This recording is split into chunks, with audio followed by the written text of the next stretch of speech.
శ్రీ మహాగణాధిపతయే నమః. ఐం మహాసరస్వత్యై నమః. శ్రీ గురుభ్యో నమః. ఇది రెండవ రోజు.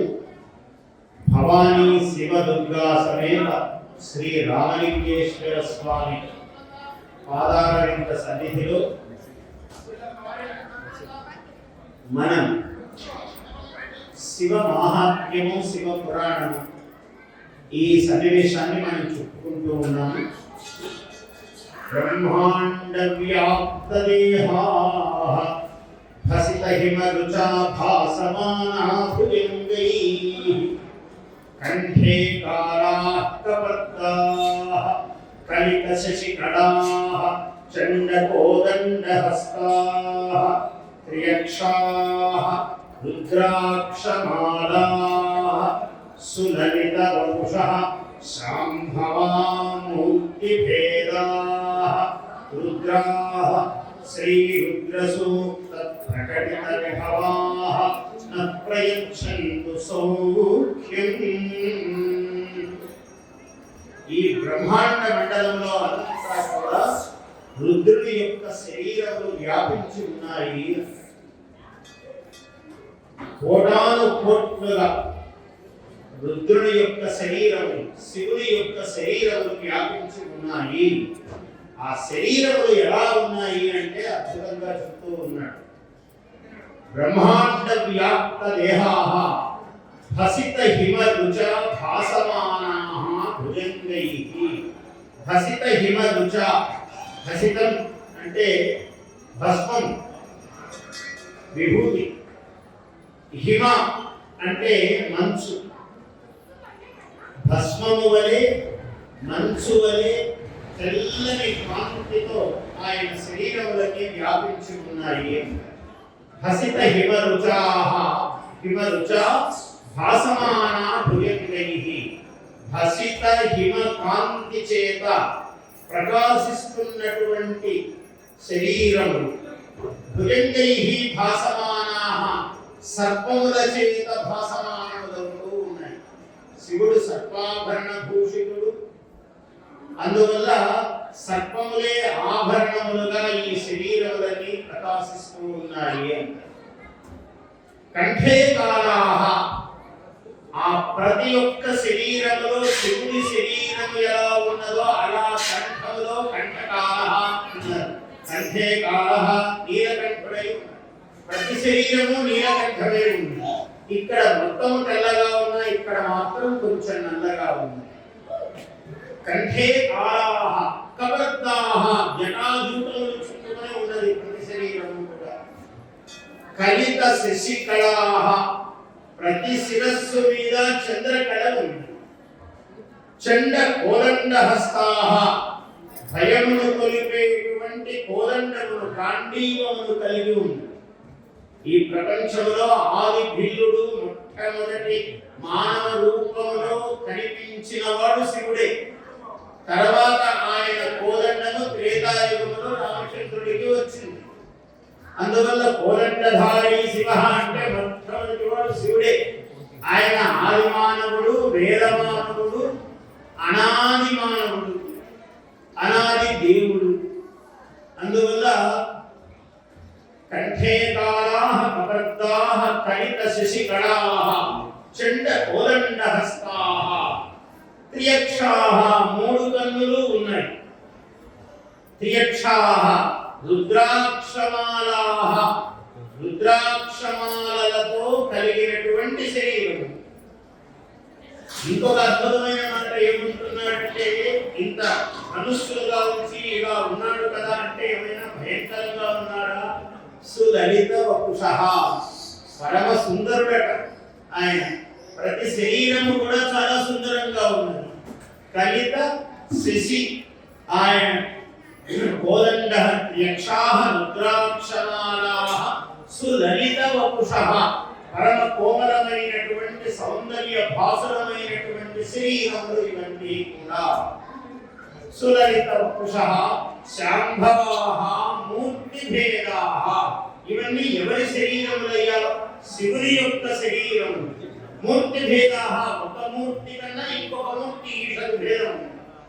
మూర్తి విభూతి భేదాః అంటే అనేకానేక కోట్ల రూపములను ధరించినటువంటి మూర్తులు కలిగిన పరమేశ్వరుని యొక్క శరీరం. ఇవన్నీ కూడా రుద్రాః, వీళ్ళందరూ రుద్రులు. రుద్రులు అంటే ఏమిటి?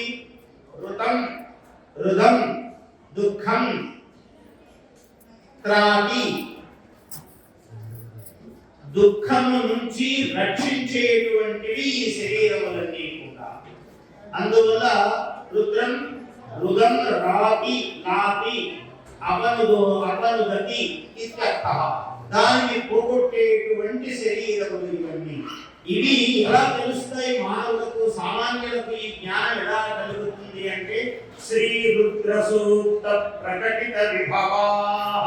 శ్రీ రుద్రాధ్యాయం. ఇప్పుడు పరమేశ్వరుడికి మనము అర్చనము అభిషేకం చేస్తున్నామంటే బ్రాహ్మణోత్తములు రుద్ర సూక్తం చెబుతూ ఉంటారు, నమక చమకములను చెబుతూ ఉంటారు. ఇవి వినాలి, విని చెప్పినప్పుడు తెలుసుకోవాలి. అందరికీ పాండిత్యం ఉండదు, అందరికీ రుద్ర సూక్తం నోటికి రావు, అందరికీ రుద్ర సూక్తం పుస్తకంలో ఉన్నా చదవడం కష్టం, చదివినా అర్థం కాదు, అర్థమైన పూర్తి అవగాహనము కాదు. ఇలా అనేక దశలు ఉన్నాయి. ఎలా తెలుస్తాయి అంటే శ్రీ రుద్ర సూక్త ప్రకటిత విభవాః న ప్రయచ్చంతు సౌఖ్యం. మనందరికీ కూడా సౌఖ్యమును సుఖమును ప్రసాదించుగాక అని అన్నారు. చాలా అద్భుతమైనటువంటి శ్లోకం. ఈ రుద్ర శరీరములు ఎలా ఉన్నాయ్యా అంటే మన శరీరములు సర్వ జంతువుల యొక్క శరీరములన్నీ కూడా రుద్రుని యొక్క శరీరములే మనం తెలుసుకోవాలి. ఏమంటే ఇలా చెప్తారే బాగానే ఉంది. సర్పాభరణులు, వడ్డీగా సర్పాలు ఉన్నాయి మనకున్నాయా అంటే 72,000 నాడీ మండలములు మన శరీరములో ఉన్నాయి.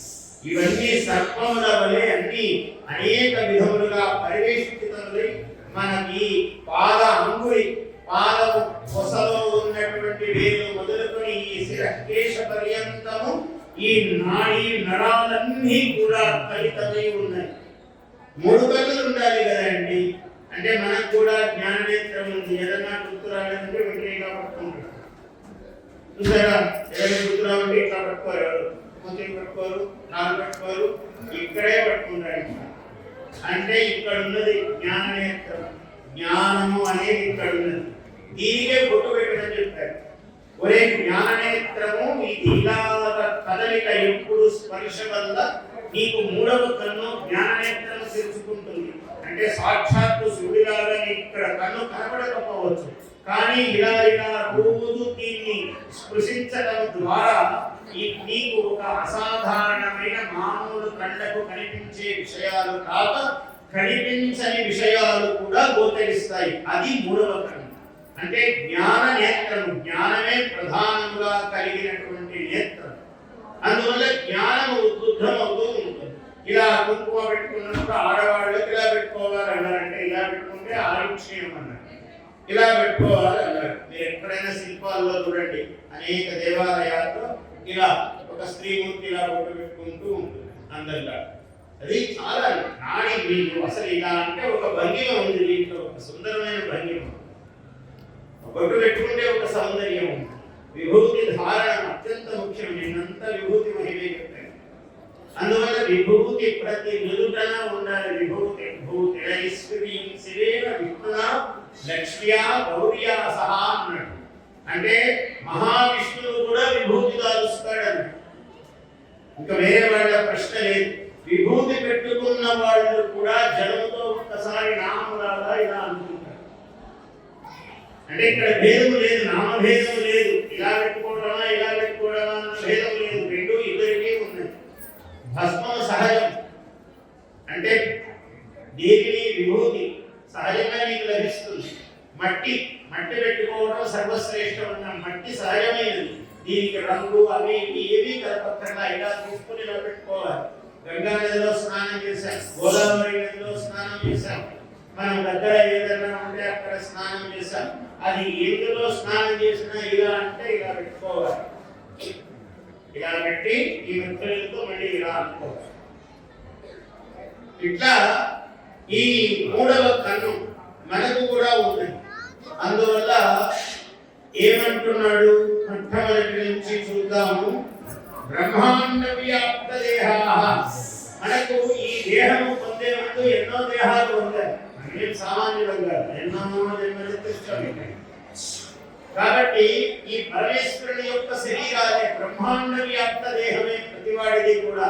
ఇవాళ ఇక్కడ పుట్టాము, నిన్న ఎక్కడో పుట్టాము, మొన్న ఇంకెక్కడో పుట్టాము. ఆ మొన్న అంటే 50-100 ఏళ్ళు వెనక్కిసుకుంటూ వెళ్ళండి. ప్రతి జన్మలో 100 ఏళ్ళు బ్రతికాము అనుకున్నాము. కాబట్టి 100 ఏళ్ళు వెనక్కి తీసుకుంటూ వెళితే 84 లక్షల జీవరాశులుగా మనం దాటి మానవ జన్మకు వచ్చాము. అందువల్ల బ్రహ్మాండం అంతగా పుట్టాము మనం. ఇప్పుడు ఇక్కడ పుట్టే గత జన్మలో కూడా ఇక్కడే భాగ్యనగరంలోనే పుట్టామనే లేదు. అప్పుడు కీసరగుట్టలోనే స్వయంగా పుట్టుండొచ్చు మనం. ఇది అనాది క్షేత్రం, ఏమి ఇప్పటిది కాదు. త్రేతాయుగము నాటిది క్షేత్రం ఇది. ఏమిటి? కేసరి క్షేత్రం ఇది.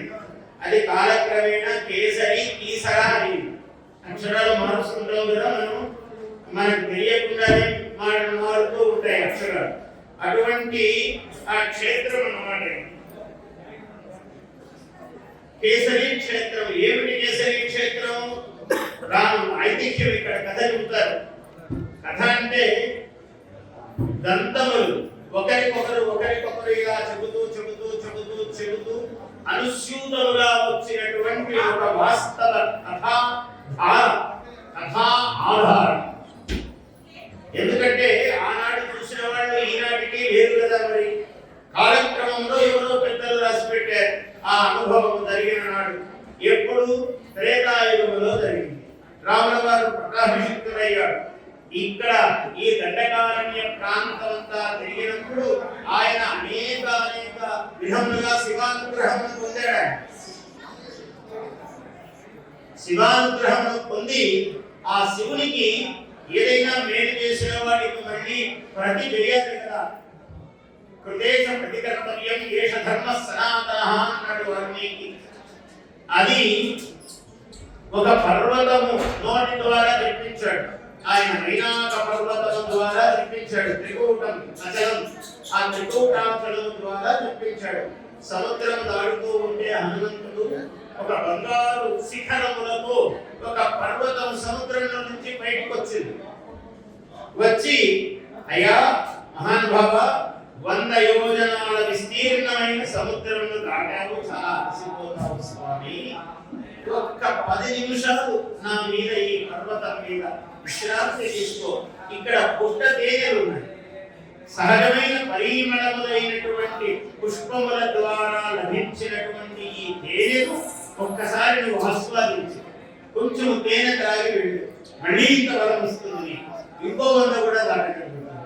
ఒక్క క్షణము ఆగి వెళ్ళు అని మైనాకం మానుషం రూపమాస్థాయ అన్నాడు రామాయణంలో. మనుష్య రూపంలో ధరించి ఆయన శిఖరం మీద నిలబడి ఇలా చేతులు పెట్టి, స్వామి ఒక్క క్షణం ఇక్కడ విశ్రమించండి అన్నాడు. ఆయన అన్నాడు, అయ్యా నేను రామకార్యం మీద పెడుతున్నాను, త్వరగా వెళ్ళాలి, నేను మళ్ళీ వస్తాను. ఇదిగో నువ్వు ఇచ్చినట్టే ఆదిత్యం మంచిది పొడి మాటలు మాట్లాడాడు. ఎందుకంటే తొందరగా వెళ్ళాలి ఆయన. మంచిది అని ఇలా అని వెళ్ళిపోతూ ఉన్నాడు ఆయన. అయితే ఏమి లేదండి, నేనేదో మీ మార్గానికి అవరోధము అడ్డు వచ్చాననుకోకండి మహాత్మా. నేను ఒక ఉపకారం పొందాను మీ వంశంలో మీ నాన్నగారి ద్వారా అన్నాడు. ఎందుకంటే వాయునందనుడు కదా ఈయన కేసరి, కాబట్టి వాయునందనుడు. మీ నాన్నగారు పూర్వం ఈ ఇంద్రుడు పర్వతములన్నీ ఏం చేసేవంటే, ఎక్కడంటే పర్వతములకు రెక్కలు ఉండేవి. ఈ పర్వతములు రెక్కలతో ఎగిరి ఏదైనా ఒక పట్టణం మీద వాలితే మొత్తం పట్టణం నశించిపోయింది. అసలే పర్వతం, దానికి రెక్కలుంటే ఎంత ప్రమాదం.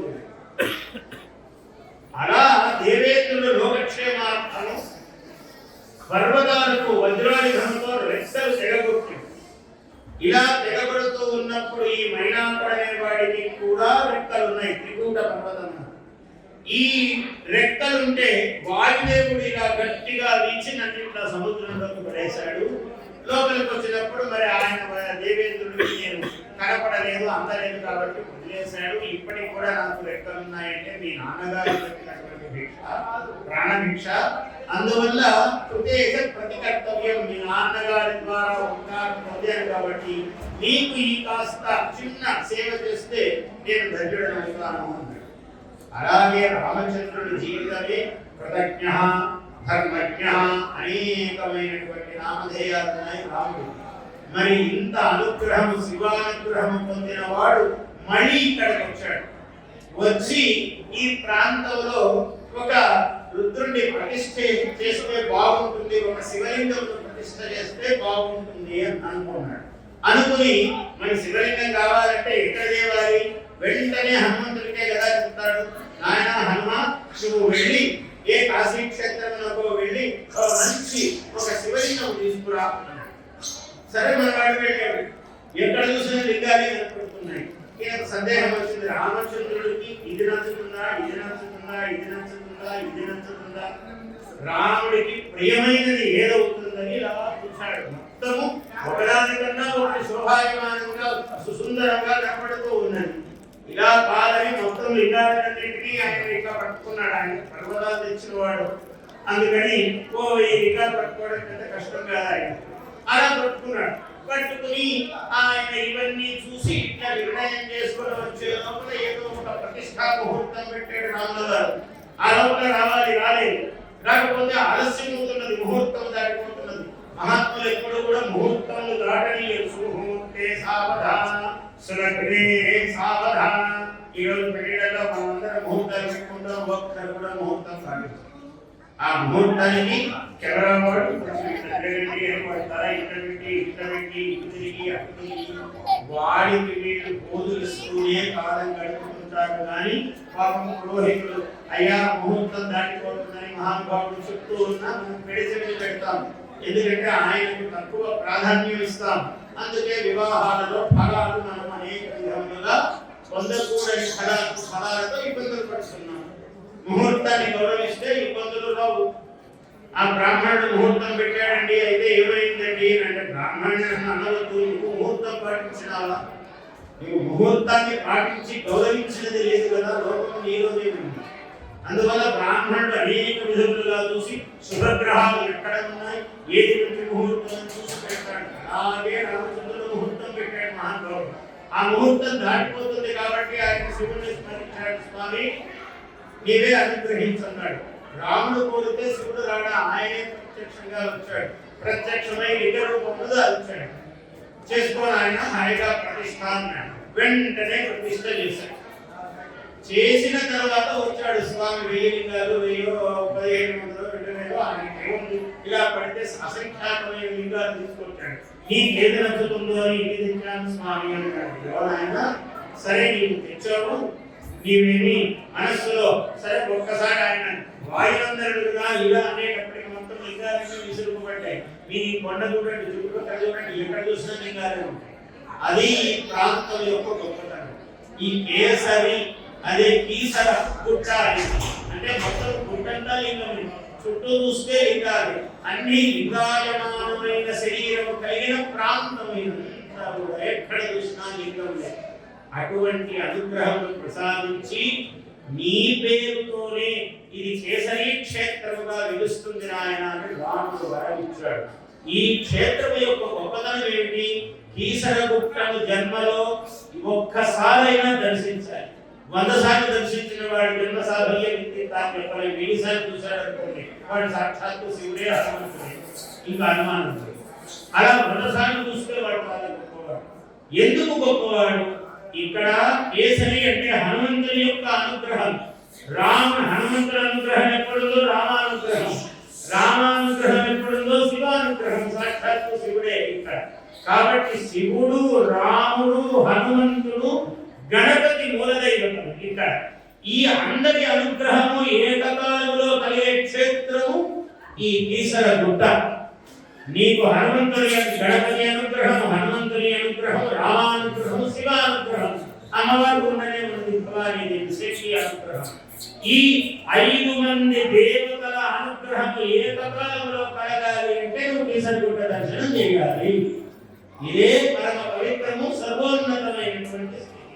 ఇటువంటి క్షేత్రంలో మనం కార్తీక మాసంలో ఈ పూజ చేసుకుంటున్నాం.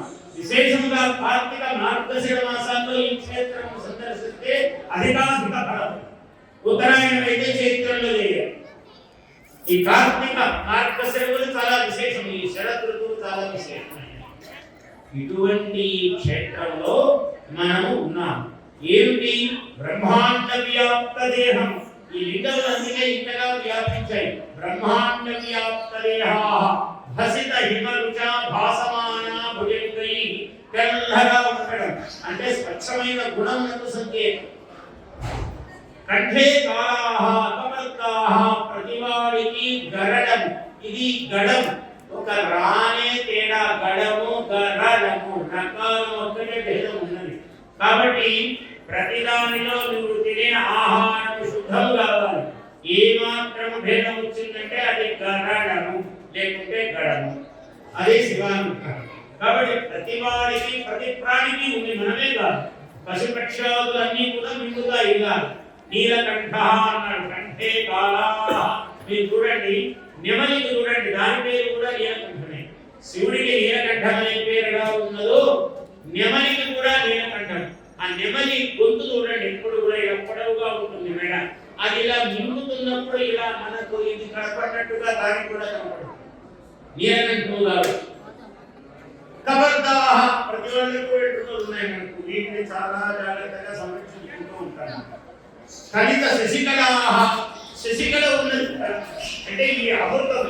ఈ సహస్రారంలో చంద్రరేఖ ఉన్నది. సహస్రారంలో మానవునికి ఎవరైతే జ్ఞానం, ఎవరైతే తపస్సు, ఎవరైతే సాధన, ఎవరైతే రుద్రాభిషేకం చేస్తారో వాళ్ళకు శివానుగ్రహం చేత ఇక్కడ చంద్రకళ అమృతమును కురుస్తూ ఉంటుంది. అంటే అద్భుతమైన ఆలోచనలు వస్తాయి. దుర్మార్గమైన ఆలోచనలు పొరపాటుగా కూడా రావు. వాటిని ఎలా చేయాలి, వీటి ఇలా అయిపోవాలి, కొందరి జన్మలలో ఉంటాయి. కానీ ఎవడైతే శివుడు, రాముడు, హనుమంతుడు, గణపతి ఈ దేవతా స్మరణ చేస్తారో అటువంటి వాడికి ఇక్కడ ఉన్నటువంటి ఈ చంద్ర రేఖ అమృత ప్రసారం చేస్తూ ఉంటుంది. ఈ సహస్రారంలో గొప్ప గొప్ప ఆలోచనలు, లోకోత్తరమైనటువంటి ఆలోచనలు. ప్రపంచంలో ఎవరికి ఇంత గొప్ప ఆలోచన రాలేదండి అని అనిపించేటువంటి ఆలోచనలు వస్తాయి. అట్లాంటి భావాలు అహమృతే అమృతం బ్రహ్మణి. ఇట్లా ప్రతి మంత్రములోనూ రుద్రుని యొక్క అంగములను తాకి దాని మళ్ళీ హృదయములకు స్పృశింపజేసి ఈ మంత్రమంతా సాగుతూ నా యందు అమృతం ఉన్నది, ఈ అమృతమయుడైన నేను బ్రహ్మయందు ఉన్నాను, పరబ్రహ్మయందు అమృతం బ్రహ్మణి. ఇలా మంత్రం సాగుతూ ఉంటుంది. ఇది రుద్రాభిషేకంలో ఒక భాగం. మహాన్యాసం చెప్పినప్పుడు ఇవన్నీ కూడా వస్తాయి. అందువల్ల ఈ శరీరమే రుద్రుడు మన శరీరములోనే ఉన్నాడు. ఆ విధంగా కంఠే కాళాః కమర్కాః కలిత శశికళాః చంద కోదండ హస్తాః. ప్రతివాడికి భుజమునకు ఇక్కడ యజ్ఞోపవీతము దాల్చనీయండి, తాల్చకపోనీయండి, ఇక్కడ ఒక ధనుస్సు వంటిది ఉన్నది. శరీరంలో బలమంతా ఉన్నది. ఈ పుంజీభూతమైనటువంటి బలమే భుజములలో అధిష్ఠితమై ఉన్నది. అందువల్ల చండ కోదండ హస్తాః. రుద్ర త్రియక్షాః, మూడు కన్నులు. ఇదే జ్ఞాననేత్రం మూడవది. త్రియక్షాః రుద్రాక్షమాలాః. మన శరీరములో ఈ లోపల ఉన్నటువంటి ప్రేములు, అవంతరములు ఇవన్నీ కూడా రుద్రాక్షమాలలుగానే ఉన్నాయి. వాటిని రుద్రాక్షమాలలుగా ధరించిన వాడు, ధరించగలవాడు మహాత్ముడు, వాడు జీవన్ముక్తుడు, వాడు యోగుడు. దానికోసమే మనం బాధ్యముగా రుద్రాక్షలు ధరిస్తూ ఉన్నాం, స్ఫటికమాలలు తీసుకుంటూ ఉన్నాం. ఇది ఆంతర లక్షణం కావాలి అని ఒక తపన, తపస్సు. సులలిత వపుషః. ప్రతివాడి శరీరము అవసరమైనప్పుడు కఠినము, బలవంతము. తగ్గని వేదంలో ఇది సుకుమారం. అందువల్ల స్త్రీ పురుష భేదములు కూడా ఉన్నాయి కదా ఇందులో. సులలిత వపుషః శాంభవ మూర్తి భేదాః. అంటే ఈ శరీరములు కూడా శివుడివే. అనేకానేక మనకు కంటికి కనిపించని శరీరములు, రుద్ర శరీరములు, శివాత్మకమైనటువంటి శరీరములు ప్రపంచమంతా భూనభో మండలములన్నీ కూడా వ్యాపించి ఉన్నాయి అని ఇందులో చెప్తూ ఉన్నాడు. ఇక్కడ మీకు ఒక్కటి చెప్పాలి, ఇవాళ దీన్ని ఒకసారి కైలాసంలో పెద్ద ఉత్సవం జరుగుతూ ఉంటాయి. శివపురాణంలో మహాభూతంగా ఆ ఉత్సవం జరుగుతూ ఉంటే ఎవరెవరు ఎలా ఎలా వారి వారి పరివారములతో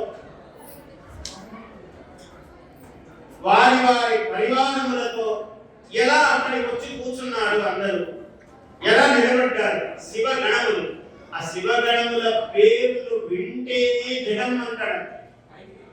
ఎందుకు? శివ అంటేనే శుభం, రుద్ర అంటేనే శుభం. ఎందుకంటే రోదనమును పోగొట్టున్నది ఆ శబ్దం, అంటే బాధను పోగొడుతుంది. రోదనం అంటే ఏదో ఒక బాధ, ప్రతి మనిషికి ఎన్నో బాధలు ఉన్నాయి, ఆ బాధలను పోగొట్టున్నాం. ఆ రుద్ర శబ్దము, శివ శబ్దము ఎలా ఉన్నారట చూడండి, ఎంత అద్భుతమైన ఈ పేర్లు వినటం అన్నది కార్తీక మాసంలో ఈ ద్వాదశి తిథి, చాలా పార్వణ తిథి, పూర్ణ తిథి, ద్వాదశి. మనం ఇంకా 3 రోజులలో మనము ఈ మాసంలో పూర్తి చేసుకోబోతున్నాం, మార్గశిర మాసంలో ప్రవేశించబోతున్నాం. అందువల్ల త్రయోదశి, చతుర్దశి, అమావాస్య దాటితే మార్గశిర మాసం. అందువల్ల ఈ సన్నివేశంలో మనం వింటున్నాం. శంఖకర్ణుడు అనేవాడు 1,000,000 గణములను, ఆయన గణపతి, గణానికి అధిపతి. శివగణములన్నీ ఇవన్నీ కూడా గణములు అంటే పెద్ద బృందం. ఆయన 1,000,000 గణములతో వచ్చి అక్కడ నిలబడ్డాడు. కేకరాక్షుడు అనేవాడు 10,000,000 గణములతో వచ్చి కూర్చున్నాడు, అక్కడ నిలబడ్డాడు. శివ సైన్యంలో నిలబడ్డాడు వచ్చి ఆయన. వికృతుడు అనేవాడు 8,000,000 గణములతో వచ్చి కూర్చున్నాడు. జాలంకుడు, పేర్లు మహాద్భుతమైన వ్యక్తి, వారి పేరుకు విశేషం చెప్పుకోవచ్చు కానీ సమయం చాలా వెళ్ళిపోతుందని చెప్పటం లేదు, అక్కడక్కడ మాత్రం చెప్తాను. జాలంకుడు అనేవాడు 12,000,000 గణములతో వచ్చి నిలబడ్డాడట శివుడి సన్నిధిలో. సమదుడు అంటే ఎప్పుడు ఆనందంగా ఉంటాడు ఆయన. సమదుడు అనేవాడు 7,000,000 గణములతో వచ్చి నిలబడ్డాడట. వికృతాననుడు అనేవాడు 7,000,000 గణములతో వచ్చి కూర్చున్నాడు. అంటే ఎవరైనా శివుడికి అపచారం చేస్తే ఆయన ఇట్లా అంటాడు, వెంటనే వికృతమైన వెంటనే కన్ను పొమ్ము వేస్తాడు. అటువంటి వాడు, అట్లాంటివే ఆయన 7,000,000 గణాలు ఉన్నాయి ఆయన దగ్గర, వాటితో వచ్చాడు. విశాఖుడు అనేవాడు 64,000,000 గణములతో వచ్చి నిలబడ్డాడట.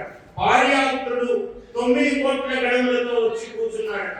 సర్వాంతకుడు అనేవాడు శివుడి యొక్క సైన్యంలో ఒక ప్రధానమైన వ్యక్తి, ఆయన 6,000,000 గణములతో వచ్చి కూర్చున్నాడు. దుందుభుడు అంటే శబ్దము, దుందుభి అంటే మనం ఇలా భావిస్తాం, ఒక జయంకరమైన నాదం, దానికి అధిపతి ఆయన. ఆ గణము ఆయన ఎన్ని గణాలు అంటే 8,000,000 గణములను వెంటబెట్టుకుని వచ్చాడు. కపాలి, కపాలములు మాల ధరించి ఉన్నాడు శివుడి దాకా ఆయన. 6,000,000 గణములతో ఆయన వచ్చి అక్కడ నిలుచున్నాడు. సంధారకుడు, దేన్నైనా సంధానం చేయగలిగినటువంటి వాడు ఆయన 6,000,000 గణములతో. కందుకుడు, ఆయనకి లోకంతా క్రీడాప్రాయం, బంతితో ఆడుకున్నట్టే, అటువంటి వాడు 1,000,000 గణములతో. కుండకుడు, వీళ్ళిద్దరు కూడా 1,000,000 గణములతో వాళ్ళ బృందములతో వచ్చి నిలబడ్డారు. విష్ణంభవుడు 8,000,000 గణములతో వచ్చి కూర్చున్నాడు. చంద్రపావనుడు, ఆయనేమో చంద్రుడిలాగా, ఆయన వస్తే చంద్రుడిలాగా వెన్నెల సోకినట్టుంటుందట. చంద్రపావనుడు అనేవాడు ఆయన 8,000,000 గణములతో వచ్చి నిలబడ్డాడు. మహాకేశుడు 1,000,000 గణములతో వచ్చి కూర్చున్నాడు. కుండిబాహుడు, పర్వతుడు, కాలుడు, కారకుడు, ఈ వీళ్ళందరూ కూడా ఒక్కొక్కరు 12,000,000 గణములతో వచ్చి కూర్చున్నారు అక్కడ శివుడి యొక్క సన్నిధానంలో చేరారు. మహాకారుడు 100,000 గణములతో వచ్చి కూర్చున్నాడు. అగ్నికుడు 100,000 గణములు. అభిముఖుడు, ఈ ఏకాగ్రం కావాలన్నా దాన్ని అభిముఖంగా నీకు అయ్యేటట్టుగా చేస్తారట ఈయన ఎంతమందిలో ఆదిత్యమూర్ధుడు తలపై సూర్యుడిని దాల్చాడట ఆయన. ఆదిత్యమూర్ధుడు అనేవాడు. ధనబాహుడు, వీళ్ళందరూ ఒక్కొక్కరు 1,000,000 గణంతో వచ్చి అక్కడ సమావిష్టులై ఉన్నారు.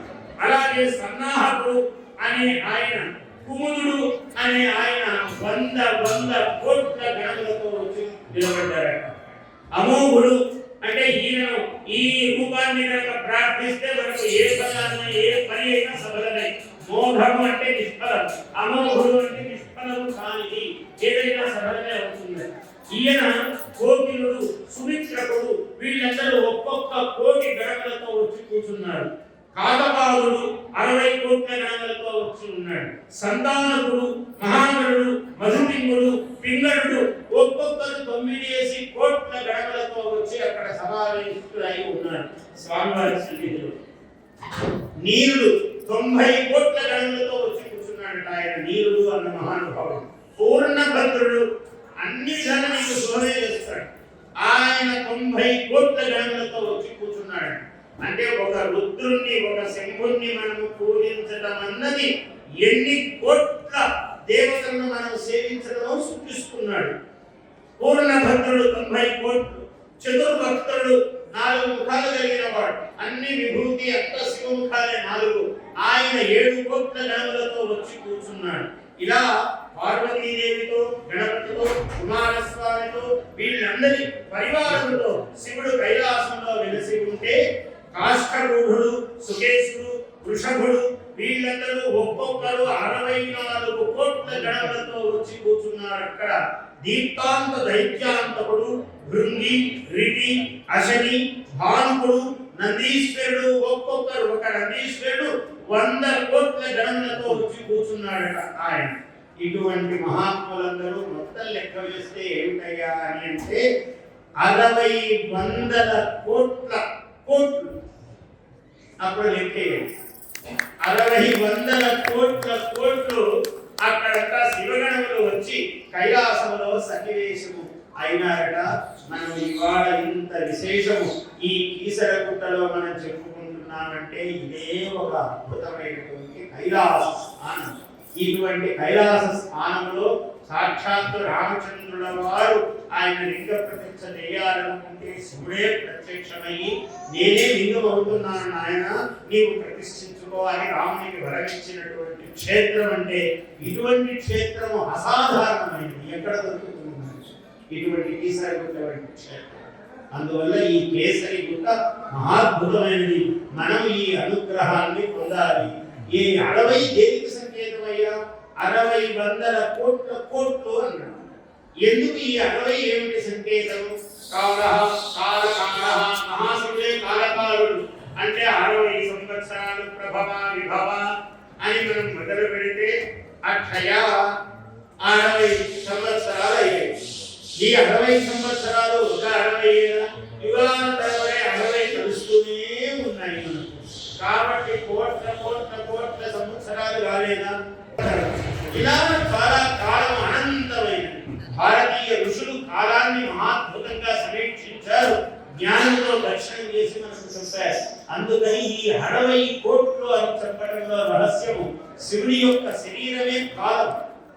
ఆయన అనంతముగా వ్యాపించి ఉన్నాడు ఈ బ్రహ్మాండ భాండములన్నీ కూడా. కాలహ అంటే ఎప్పుడు?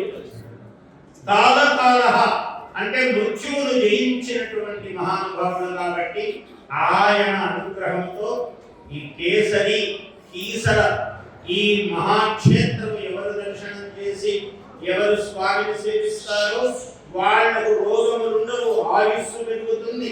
ఇవన్నీ తక్షణము వచ్చేటువంటి కళ ఈ కీసర క్షేత్రం. ఇటువంటి క్షేత్రంలో మనం అందరం కూడా చెప్పుకుంటూ ఉన్నాం. శివ పురాణంలో అనేకమైన విశేషములు చెప్పాడు. అయ్యా మనమెంతటి వాళ్ళని సామాన్యుడు. ఒకప్పుడు ఒక మహాభక్తుడు యజ్ఞదత్తుడు అనే ఆయనకు ఒక కుమారుడు జన్మించాడు. చాలా గొప్పవాడికి యజ్ఞదత్తుడు ఎంతో పుణ్యాత్ముడైన వాడి కడుపులో ఒక పుణ్యాత్ముడు పుట్టాడు. ఈ పుణ్యాత్ముడు పుట్టి ఏం చేసేవాడట? ఈయన కేవలం కార్తీక మాసమనే కాదు, ఒక కార్తీకమును మొదలుకొని కార్తీకము వరకు అంటే ఆ 30 రోజులు ఈ 30 రోజులు కలుపుకొని మధ్య నెలలన్నీ కూడా రోజు ఉదయం మధ్యాహ్నము సాయంకాలం ఆగకుండా దీపములు వెలిగిస్తూ ఉండేవాడు. ఈయన చేసిన గొప్ప పని ఏమీ లేదు. ఏమీ లేదంటే గొప్ప పని కాదా? మనం వారం రోజులు తింటే వారం రోజులు దీపం పెట్టాను గురువు గారు, ఇంకా నాకేం ఫలం రాలేదని అడుగుతున్నాం. అలా సంవత్సరాలు పెట్టాడు ఆయన మహానుభావుడు. మూడు పూటలా వినిపించాడు శివ శివ శివ నమ శివాయ అనుకుంటూ దీపమును పెట్టాడు. ఈ పెట్టిన పుణ్యమునకు ఆయన ప్రియమైన బలం వచ్చింది. వచ్చి కొన్ని సంవత్సరాల పాటు తపస్సు చేయగలిగినటువంటి శక్తి వచ్చింది ఆయన. ఈ శక్తి వచ్చినప్పుడు అసాధారణమైన తపస్సు చేశాడు పరమేశ్వరుడి గురించి. ఇంత తపస్సు చేస్తే పరమేశ్వరుడు పరమానంద భక్తుడై అమ్మవారితో సహా ప్రత్యక్షమయ్యాడు. శివుడు ప్రత్యక్షమైతే ఆయన యజ్ఞదత్త కుమార అని పిలిచాడు. శివుడు ప్రత్యక్షమై పిలిస్తే ఆయన కళ్ళు ఇలా ఇలా తెరిచాడు. చిరకాలము తపస్సులో ఉన్నాడు కదా, ఆ కోటి సూర్య ప్రభాభాసమానమైనటువంటి స్వామి అమ్మవారు ఇద్దరు ఉన్నారు. కళ్ళు ఇలా తెరిచి చూడలేకపోతున్నాడు స్వామివారి యొక్క తేజస్సును. కళ్ళు మూతలు పడిపోతూ ఉన్నాయి. పడిపోతూ ఉంటే స్వామి ఏమైనా వరం కోరుకోరా అన్నాడు శివుడు ప్రేమతో. స్వామి, ముందు నేను నా కళ్ళతో మీ దివ్య తేజస్సును చూసేటువంటి శక్తిని ప్రసాదించండి. ముందు నాకు మీ దివ్యమంగళ విగ్రహమును చూడగలిగే శక్తిని ప్రసాదించండి అన్నాడు. ఆ శక్తిని ఇస్తున్నాను ఆయన చూడు అన్నాడు శివుడు. అతడు మెల్లగా కన్నులు తెరిచి చూస్తూ ఉండగా ముందు ఇలా పాదాల వైపు, ఆయన ఎడమవైపు, ఆయనకు కుడివైపు అంటే అమ్మవారికి ఉన్నది కాబట్టి ఇలా చూస్తూ ఉండగా ఒక దివ్య పాదం కనపడ్డది. ఇలా పైకి చూస్తూ ఉన్నాడు. పరమ సౌందర్య రాశి అమ్మవారు కనపడుతూ ఉన్నాడు. పక్కన స్వామి కనపడుతూ ఉన్నాడు. ఆయన కనిపించింది. ఆహా, ఈమె ఎంత సౌందర్యవతి, ఎంత గొప్ప తల్లి, ఈమె ఎంత పుణ్యాత్మురాలు, శివుడితో సమానముగా నిలబడి ఉన్నది. నేను చేసిన తపస్సు ఎంత ఈమె తపస్సు ముందు, నేను ఇంకా ఎంత తపస్సు చేయాలి కావాలంటే అని అమ్మవారిని అమ్మవారి తపస్సును లెక్క వేస్తూ కూర్చున్నాడు. కూర్చుంటే అమ్మవారి ఇట్లా చూస్తుంది. ఏ విధంగా వీడు నా సౌందర్యమును నా తపస్సును భావన చేస్తున్నాడా అని ఇలా చూసింది. ఒక్కసారి చూస్తే ఆయనకు ఒక ఎడమ కన్ను చిట్లిపోయింది. అమ్మవారు కోపంతో చూడటంతో చూస్తే శివుడు చేయి అడ్డు పెట్టాడు. పార్వతి, నీవు అపార్థం చేసుకోకు, వీడు మన కుమారుడు, మహాభక్తుడు, వీడు నీ అంత తపస్సు ఎట్లా చేయాలని నీ తపస్సును భావన చేస్తున్నాడు కానీ వీడు తప్పగా ఇంకో విధంగా నిన్ను చూడటం లేదు. అందువల్ల వీడిని దయతోనే చూడు, కరుణతోనే చూడు అని శివుడు ఆజ్ఞ అమ్మవారికి సూచన చేశాడు. ఆజ్ఞ ఇచ్చాడు. ఇస్తే అమ్మవారు ప్రసన్నంగా చూసింది. చూస్తే వాడికి కన్ను పోవడం అయితే పోయింది. ఎలా? సరే నాయన, అయితే నీకు కన్ను పోయినది అన్న లోపము లేకుండా నీకు ఒక అద్భుతమైన యోగం ఇస్తున్నాను అన్నది. నీవు నాకు ఇప్పటి నుంచి నేను ఎవరిని ముట్టుకోని వాడిని నిన్ను కౌగలించుకు అమ్మవారి అంత తపస్సు కావాలి అని ఆశపడ్డావు కదా పుణ్యాత్ముడివి. అందువల్ల అమ్మవారికే ఇచ్చేటువంటి బహుమానము కౌగలించుకోవటం అన్నది నీకు ఇస్తున్నాను రా వరంగా అన్నాడు శివుడు. ఆయన దొడ్డమయుడు చూడండి. ఒక్కసారి ఇలా కౌగలించుకోగానే వాడి జన్మ ధన్యమైపోయింది. ఇంకా శివుడి వరాలు కురుస్తున్నాడు ఆయన. ఒరే, నిన్ను నవనిధులకు అధిపతిని చేస్తున్నాను, సమస్త ఐశ్వర్యములకు నిన్ను అధిపతిని చేస్తున్నాను, నీ పేరు కుబేరుడు అని అన్నాడు. బేరం అంటే శరీరం, కుబేరః, కు అంటే చెడిన శరీరం. ఎందుకు చెడింది? ఒక కన్ను పోయింది కదా, వాడికి ఒక నేత్రము లోపించింది. అందువల్ల నీకు ఒక నయనము లోపించవచ్చును గాని నీ అధీశ్వరత్వానికి, నీ ఐశ్వర్యానికి లోపము లేదు. ఎవరికి ఇవ్వాలన్నా నేను నిన్నే ఆదేశిస్తాను, నువ్వే ఇస్తుంటావు. అందరికి ఇచ్చేవాడివి నువ్వే. నాకు ఎవడు మొక్కితే వీడికి ఇది ఇవ్వు అని నేనే నీకు చెప్తూ ఉంటాను, ఇస్తూ ఉంటారా లోకానికి, నువ్వు ధనాధ్యక్షుడు పో అని కుబేరుడు, ఆ యజ్ఞదత్తుని యొక్క కుమారుడు కుబేరుడుగా ఈ పరమేశ్వరుడి యొక్క కటాక్షమునకు పాత్రుడయ్యాడు. చూసారా, అమ్మవారి యొక్క స్వామి యొక్క కరుణ కలిగితే ఆయన ఏదైనా ఇవ్వగలుగుతాడు. ఆయన ఇవ్వలేదంటూ భూమండలంలో ఏ మండలంలోనూ లేదు. అటువంటి వరప్రదాత శివుడు. ఎందుకు ఈ మహిమ వచ్చింది? కుబేరుడు ఎందుకు అయ్యాడంటే కార్తీకములో దీపము పెట్టడం అనేటువంటి మహిమ. ఇది రహస్యం. ఆ దీపము పెట్టడం ఎంత గొప్పదో. మనం కార్తీకంలో 30 రోజులు దీపం పెట్టేనా? 30 రోజులు పెట్టామండి దీపము, గొప్ప విషయమే, అదేం తక్కువ కాదు. అయితే ఇలా సమస్తము నిత్యము ఉదయ మధ్య సాయం సంధ్యలో దీపం వెలిగించామనుకోండి మనం కుబేరులంగా ఏమవుతాము? కన్ను పోలి కుబేరులం అవుతాము. ఇంకా చూసారా, ఆయన కన్నా పాపం ఆ చిన్న ఇది ఏర్పడింది. సరే, మనం కనుక నిజంగా చేశామంటే 2 కన్నులు కలిగిన 3వ కన్ను కూడా వచ్చేటువంటి కుబేరులం అవుతాం. అంత అనుగ్రహం శివుడు మనకు ఇస్తాడు. అది కార్తీక మాసంలోని దీపం యొక్క మహిమ. 2 కార్తీకములు, ఈ కార్తీకం మొదలుపెట్టి మళ్ళీ కార్తీకం దాకా ఇలా చేశారనుకోండి, ఇలా 3 పర్యాయాలు చేశారనుకోండి, బ్రహ్మాండం మొత్తం పార్వతీ పరమేశ్వరులకు 3 ప్రదక్షిణాలు చేసినంత మహాఫలము లభిస్తుంది అటువంటి వాళ్లకు. ఇది శివపురాణంలో ఈ రహస్యం చెప్తూ ఉంది. పరమేశ్వరుని యొక్క కటాక్షం ఎట్లా ఉంటుంది అంటే, ఒకసారి దక్షుడు అనే మహానుభావుడు ఉన్నాడు. ఈ దక్షుడి కథ అందరికీ తెలుసు. ఈ దక్షుడు శివుణ్ణి కాదని నిరీశ్వరముగా యాగం చేయటము, ఆ యాగం అలా చేసేటప్పటికీ ఆయన వీరభద్ర స్వామి పుట్టడము, ఆ వీరభద్రుడు యజ్ఞమును ధ్వంసము చేయడము శివుడు వచ్చి చేయలేదు. వీరభద్రుడు శివుడి యొక్క ఒక పరమాణువు, శివుడిలో ఒక చిన్న రూపం, ఒక జట ఊరికే ఇలా కదిలిస్తే వీరభద్రుడు పుట్టాడు. మొత్తం శివుడు రాలేదు. దక్షాధ్వర ధ్వంసకాయ అని శివుడికి పేరే, కానీ శివుడు మొత్తం చేయాల, ఊరికే ఒక జట పని చేసింది. సరే, ఈ దక్షుడి యొక్క 60 మంది కుమార్తెలు. దక్షుడి చాలా గొప్పవాడు. దక్ష ప్రజాపతి సామాన్యుడు కాదు. ఒక శివ నింద చేత ఆయన అపకృతుడయ్యాడు పాపం. అంటే ఎంత గొప్పవాడైనా శివ నింద చేస్తే వచ్చే దోషం ఎంతటితో చెప్తున్నాడు అక్కడ. దాన్ని మనం గ్రహించాలి. ఇంకో విధంగా దక్షుడు చాలా గొప్పవాడు. ఆయనకు 60 మంది కూతుళ్ళు కలిగారు. ఆ 60 మందిని ఎవరెవరికి ఎలా ఇవ్వాలో 27 మంది చంద్రుడికి ఇచ్చాడు. ఇలా అందరినీ ఇస్తూ స్వాహాదేవిని అగ్నిదేవునికి ఇచ్చి పెళ్లి చేశాడు. స్వధాదేవిని పితృదేవతలకు ఇచ్చి చేశాడు. స్వధా స్వాహా దేవేభ్యః స్వధా పితృభ్యః అన్నాడు. మనం యజ్ఞంలో పితృదేవతలకు ఇవ్వాలి అంటే స్వధా అని అనాలి. దేవతలకు ఇవ్వాలి హవిస్సు అంటే స్వాహా అని ఇవ్వాలి. కాబట్టి స్వాహా దేవేభ్యః స్వధా పితృభ్యః అన్నం మనుష్యేభ్యః అన్నాడు. కవ్య అన్నం, హవ్యం దేవేభ్యః హవ్యం పితృభ్యః అన్నం మనుష్యేభ్యః అన్నాడు. హవ్యము హవిస్సు అనేది దేవతలకు ఇచ్చేది, కవ్యము అనేది పితృదేవతలకు ఇచ్చేది, అన్నం మనుష్యులకు ఇచ్చేది. ఇది 3 విధాలుగా చెప్పారు. ఇలా స్వధాదేవికి పితృదేవతలకు ఒక 3 కూతుళ్ళు పుట్టారు. చాలా అద్భుతమైనటువంటి కథ శివపురాణంలో చెప్తున్నాడు.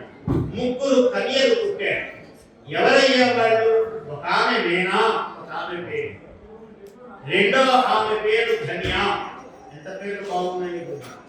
3వ ఆమె పేరు కళావతి. ఇలా 3 పుట్టారు.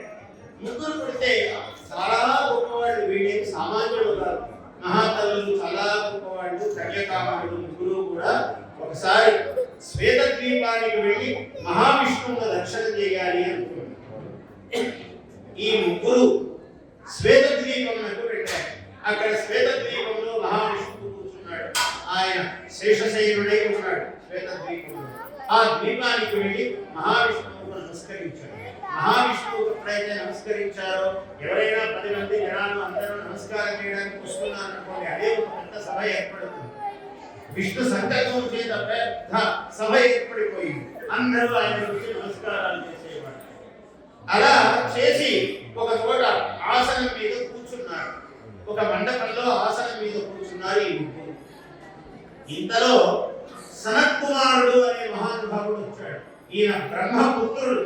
సనక, సనందన, సనత్ కుమార, సనత్ సుజాత, వీడు 4 బ్రహ్మ పుత్రుడు. వీడు 4 నారదుడు కూడా బ్రహ్మపుత్రుడే. కాబట్టి ఇందులో ఈ సనత్ కుమారు విధాత్రో అన్నాడు. విధాత యొక్క తనయుడు సనత్ కుమారుడు. ఈయన మహా తపస్వి. నిరంతరము బ్రహ్మ పరబ్రహ్మయందు మనస్సు లీనమవుతూ తపస్యలోనే ఉంటాడు ఎప్పుడు. ఆయన ఆ తపోలీన మూర్తి ఆయన ఎప్పుడు. ఆయన అలా వచ్చాడు. అందరూ మండపంలో ఉన్న వాళ్ళందరూ లేచి నిలబడి నమస్కారాలు చేస్తున్నారు. ఇక్కడ ఈ ముగ్గురు అమ్మాయిలు కూర్చుని ఉన్నారే, వీళ్ళు పాపం ఏదో పరధ్యానంలో గుర్తించకుండా సనత్ కుమారుడు వాడు వచ్చినాడని గుర్తించకుండా ఆ సనత్ కుమారుడే మళ్ళీ కుమారస్వామి అయి పుట్టాడు. అందుకని స్వామి మల అని తమిళనాడులో ఉంటుంది ఒక దేవాలయం. అక్కడ కుమారుడే తండ్రికి జ్ఞానబోధ చేస్తాడు. అంటే కుమారుడు శివుడికి జ్ఞానబోధ, అంటే సనత్ కుమారుడు అంతటి వాడు ఆ సనత్ కుమారుడు. కాబట్టి సనత్ కుమారుడిని చూసి ఈ ముగ్గురు లేచి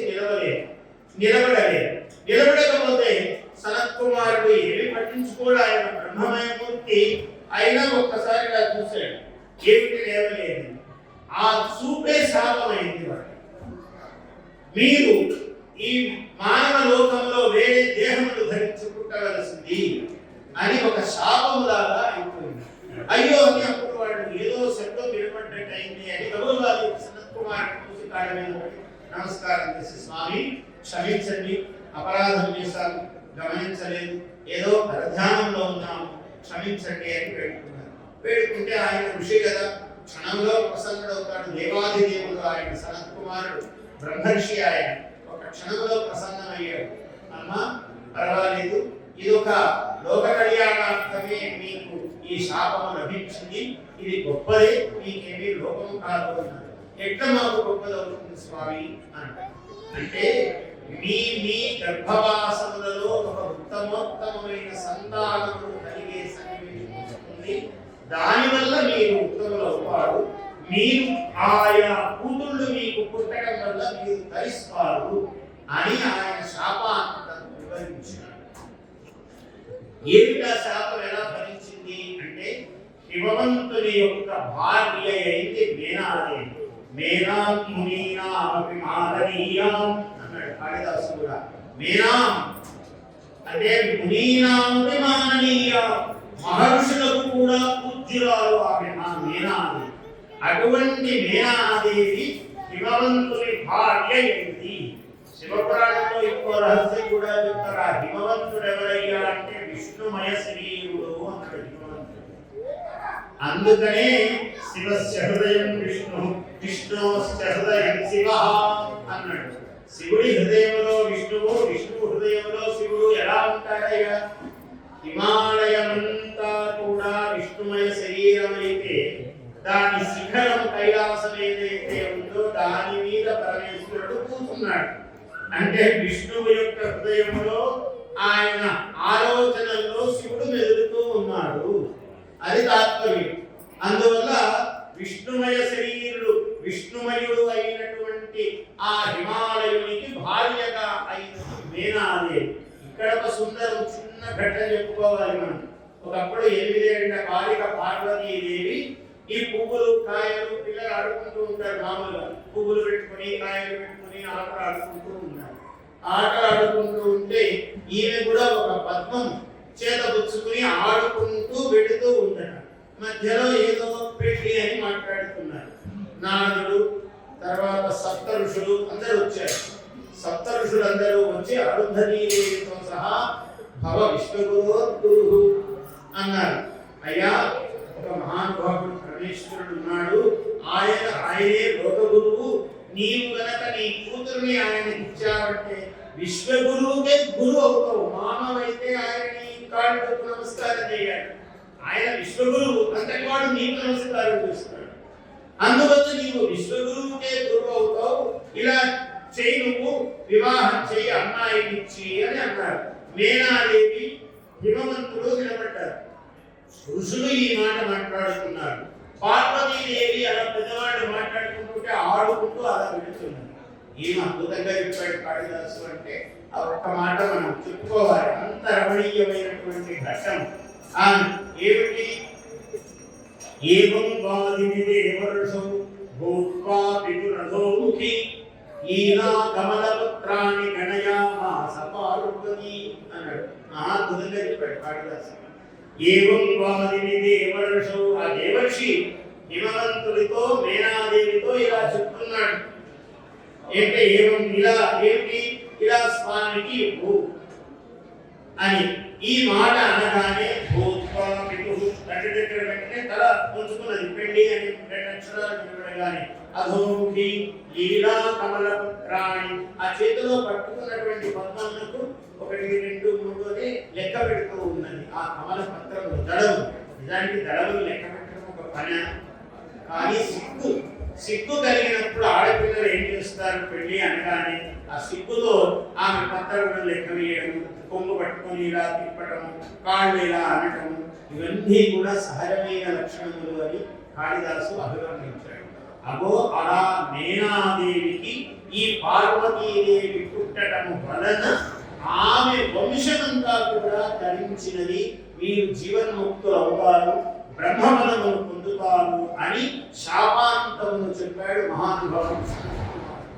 ఇలా ఒకటి. రెండవది ధన్య అనే ఆమె. ఈమె ఏమైనది?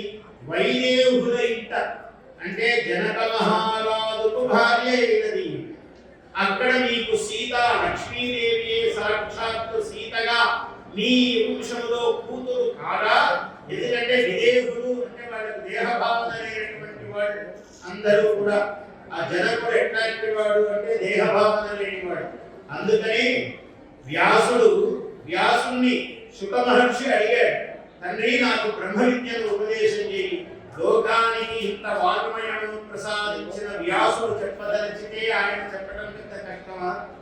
కానీ శుకుడు వంటి బ్రహ్మవేత్త తత్వవేత్త పుట్టుకతోనే గొప్పవాడు ఆయన. అటువంటి శుకుడికి ఏం చెప్పాడంటే, ఆయన జనక మహారాజు దగ్గరికి వెళ్ళు. ఈయన జనక మహారాజు దగ్గరికి వెళ్ళాడు. వెళ్ళి అక్కడ ఉపదేశం పొందు.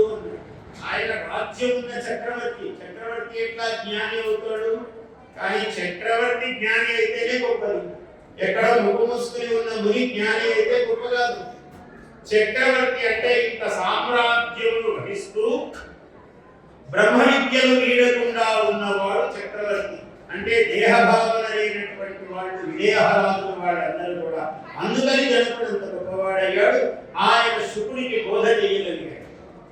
అందుకనే ఏమన్నారంటే, పుంఖానుపుంఖ విషయే క్షణ తత్పరోపి బ్రహ్మాత్మతాన్న విజహాతి కదాపి యోగి సంగీతతాడ నృత్తవశవాద్య వశంగతాపి మౌళిస్థ కుంభ పరిరక్షణ ధీర్నటీవా అన్నాడు. బ్రహ్మ విద్యా ఉపాసన ఎలా ఉండాలి అంటే, ఒక మహానుభావుడు అద్భుతమైన ఉదాహరణ. పుంఖానుపుంఖ విషయే క్షణ తత్పరోపి. లోకంలో యోగి అనేవాడు ఎలా ఉంటాడంటే, అనేకమైన విషయాలు లోకంలో జరుగుతున్నాయి. బ్రహ్మాత్మత అన్న విజహాతి కదాపి యోగి. ఆ బ్రహ్మానుసంధానం మాత్రం ఎప్పుడు వదలడు. ఎప్పుడు బ్రహ్మతో అనుసంధానం ఉండనే ఉంటుంది ఆయన. లోకంలో చాలా విషయాలు, ఏదో వాళ్ళు వచ్చి అది మాట్లాడుకుంటారు, వీళ్ళు వచ్చి ఇది మాట్లాడుకుంటారు. లోకంలో ఎన్నో జరుగుతుంటాయి, అన్నీ వింటుంటాడు, అన్నీ చూస్తుంటాడు. కానీ ఏది లిప్తం కాదు, ఏది అంటాడు. ఇది చెప్పడం అంత సులభం కాదు. చాలా కష్టంతో సాధింపవలసినటువంటి జన్మ సంస్కారం కావాలి, ఆ వ్యక్తికి పుణ్య సంస్కారం కావాలి, వాడు స్వయముగా ధన్యుడు కావాలి, గురు కృప ఉండాలి, అతనికి బుద్ధి పుట్టాలి, అవిశ్రాంతమైన పరిశ్రమ ఉండాలి. వీటితో లభిస్తుంది.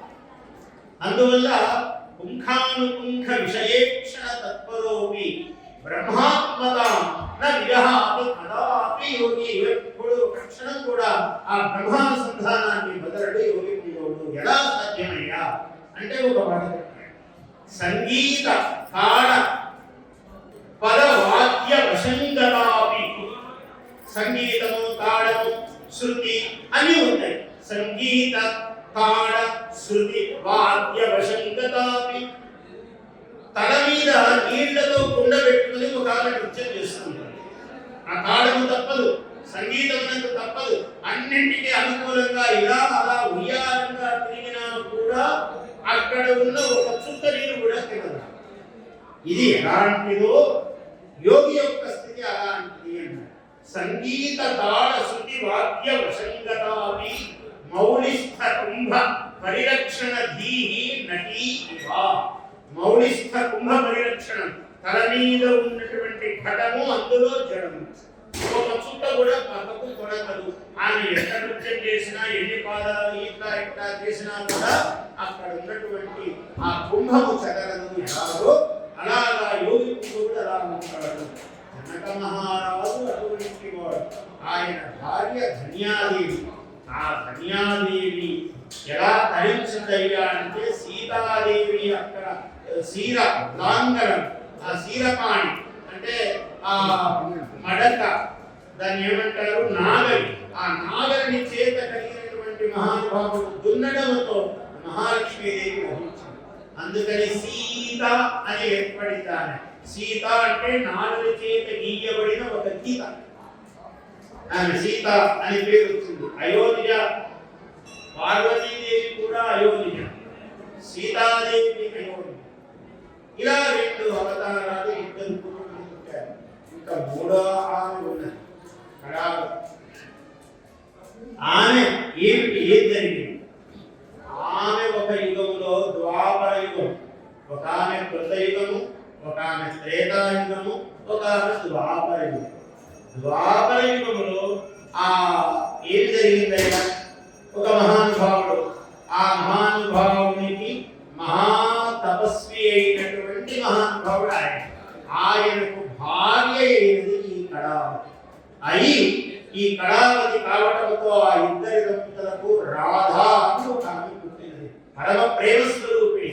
ఈ రాధాదేవి లక్ష్మీదేవి కన్నా గొప్ప అని చెప్తారు. గోలోకంలో దేవత అయినదిగా రాధా పురాతు జగదచ్యుత రక్తచిత్తా మంథానమాకలయతి దధిరిక్త పాత్రే దేవోపి దోహన ధియా వృషభం నిలించన్ తస్యాస్తనస్తవక చుంచల లోల దృష్టిః దేవోపి దోహన ధియా వృషభం నిలించన్ అని లీలాశక్తి మహానుభావుడు హరించిపోయాడు. ఆ మధుర భక్తి చేత ఎంతగా వర్ణించాడో చెప్పలేం. ఏం చేశాడట? రాధా పునాతు, అటువంటి రాధాదేవి ఈ జగత్తును రక్షించుగాక అన్నాడు. ఎలా ఉంది రాధాదేవి? అచ్యుత దత్తచిత్త మంథానం ఆకలయతి దధిరిక్త పాత్రే. పెరుగు కుండ నిండా పోసుకుని కదా చిలకారి ఉండే, ఖాళీ కుండలో చిలుకుతూ ఉండట. మనస్సంతా కృష్ణుడి మీద ఉంది. అందువల్ల పెరుగు ఉంది అనుకుందా. పెరుగు ఉందా లేదా కూడా చూసుకోలేదు. అలా ఆయన మీద మనస్సు పెట్టుకుని గబగబా వచ్చి ఎటు చూసినా కృష్ణుడే కనపడుతున్నాడు. పెరుగు కృష్ణుడే, పెరుగు కుండ కృష్ణుడే. ఆ త్రాడు తిప్పుతున్న కవ్వము తాడు అన్ని కృష్ణుడుగా, స్తంభము అన్ని కూడా కృష్ణుడుగానే కనపడుతున్నాయి ఆమె. పాపం అటువంటి రాధలోకాన్ని రక్షించుగాక పరాధ్యానంలో, కృష్ణ పరధ్యానంలో ఉన్నది. అలా మనసు పెట్టుకుని ఆమె పెరుగు చెందుతున్నది. టప టప ఆ కవ్వము దాని మూలలకు తాకి కుండ శబ్దం వస్తుంది కూడా గమనించలేదా? రాధామనాథు జగద్ అచ్యుత దత్తచిత్త మంథానం ఆకలయతి దధిరిక్త పాత్రే. సరే, ఆయనలో ఉన్నాడు స్వామి కృష్ణుడు. ఇంకా దేవోపి దోహన ధియా వృషభం తస్యాస్తనస్తవక చంచల లోల దృష్టి. మనసంతా రాధాదేవి మయమై ఉన్నదట. ఆయన రాధాదేవి మయమై ఆయన ఏం చేస్తున్నాడు? ఎద్దును పట్టుకొస్తున్నాడు. పాలు పిండాలి అనే ఉద్దేశంతో ఎద్దును పట్టుకొచ్చి కట్టేస్తూ ఉన్నాడు. ఏం చేస్తున్నావయ్యా అంటే పాలు పుట్టుతున్నాను, పాలు పెడుతున్నానండి అంటున్నాడు. ఎద్దు తీసుకుపోతున్నావు ఏమయ్యా అంటే గమనించిన పరిస్థితిలో లేడు. ఆయన ఎద్దును, ఒక దృఢమైన ఎద్దును పట్టుకొని పోతున్నాడు. ఆవే అనుకుని పాలు పెట్టడానికి సిద్ధమైపోతున్నాడు. ఈమె ఏమో తిరుగులేని కుండను చిక్కుతూ ఉన్నది. ఇలా ఉన్నది కృష్ణుడి యొక్క రాధ యొక్క ప్రణయము. రాధాదేవి ఉండడం వల్ల కళావతి, ఆమె భర్త, తల్లిదండ్రులు మొత్తము దోషమంతా కూడా ధరించి శివలోకము పరమేశ్వరానుగ్రహం పొందారు. కుమారుడి యొక్క వరము అంత అద్భుతమైనటువంటి ఆ శాపము వరముగా పరిణమించి దానిలో ఇటువంటి మహాత్ముల ఇద్దరు కూడా పుట్టారు. శివ మహాత్మ్యము అన్ని పురాణములలో ఎలాగో ఏకత భారతనందని కూడా పురాణం బహు పురాణ సముచ్చయం అని, ధర్మతత్వజ్ఞులు ధర్మశాస్త్రం అని, అధ్యాత్మ విధులు వేదాంతమనియు, నీతి విచక్షణులు నీతి శాస్త్రం అని, కవి వృషభులు మహాకావ్యములు, పరమ పౌరాణికులు బహు పురాణ సముచ్చయం అని. నన్నయ్య గారు పద్యం రాస్తూ అయ్యా భారతం ఎలాంటిది అన్నాడు. భారతం ఎలాంటిది అంటే ధర్మతత్వజ్ఞులందరూ ఇది మహాధర్మశాస్త్రం అండి, ఇందులో ధర్మం లేదు అని. మొత్తం ధర్మశాస్త్రముల యొక్క సమాహారమే మహాభారతం. అధ్యాత్మంగా చదువుకున్న ఒక వేదాంతిని అడిగారు, అధ్యాత్మ విధులందరూ ఇది వేదాంత శాస్త్రం అండి భారతం, అధ్యాత్మ విధులు వేదాంతం. నీతి విచక్షణలు, రాజనీతి తెలిసిన వాళ్ళు, లోకనీతి రీతి తెలిసిన వాళ్ళు అడిగితే గొప్ప రాజనీతి శాస్త్రం అండి, ప్రతి వాడు ఎంత గొప్ప పదవిలో ఉన్నారు తుది చదవాలంటే తెలుసుకోవాలండి. నీతి విచక్షణలు నీతి శాస్త్రం అని కవి వృషభులు మహాకవులను అడిగి ఏమయ్యా అంటే ఇంత గొప్ప కావ్యం ప్రపంచంలో ఇంకొకటి లేదండి అంటారు. పరమ పౌరాణికులు బహు పురాణ సముచ్చయం అని ఒక గొప్ప పౌరాణికుడిని అడిగారు, అయ్యా ఏమిటి మహాభారతం? అబ్బో ఇంతకన్నా పురాణం ఏమున్నదండి, ఇది చాలా గొప్ప పురాణం, అష్టాదశ పురాణం వర్ణించిన పురాణం ఆయన. ఇలా ఎవరికి వాళ్ళ కథ కనబడుతుంది అంటే అటువంటి పురాణంలో అనుశాసన పర్వంలో పరమేశ్వరుని యొక్క విభూతిని మహాద్భుతంగా వర్ణించారు. ఇంత గొప్ప అనుశాసనం అంటే దీన్ని దాన ధర్మ పర్వము అని కూడా అన్నారు. దాన ధర్మ పర్వణి, అనుశాసన పర్వణి లేదా ఆనుశాసనిక పర్వణి అంటే ఆనుశాసనికం అనాలి లేదా అనుశాసనం అనాలి. తథిత ప్రియా దాక్షిణాత్యా అన్నాడు. దక్షిణ దేశంలో ఉండేవాడికి తద్ధిత శబ్దం మీద ఎక్కువ ప్రేమ ఉంటుంది అన్నారు. అంటే ఆది వృద్ధి వస్తుంది తద్ధితంలో. అనుశాసనం అనే పర్వము ఆనుశాసనికం సొగసు ఈ దక్షిణ దేశంలో అదొక అందం, శబ్ద సౌందర్యం అంటారు. ఆనుశాసనిక పర్వం. వైయాసిక్యం అంటారు.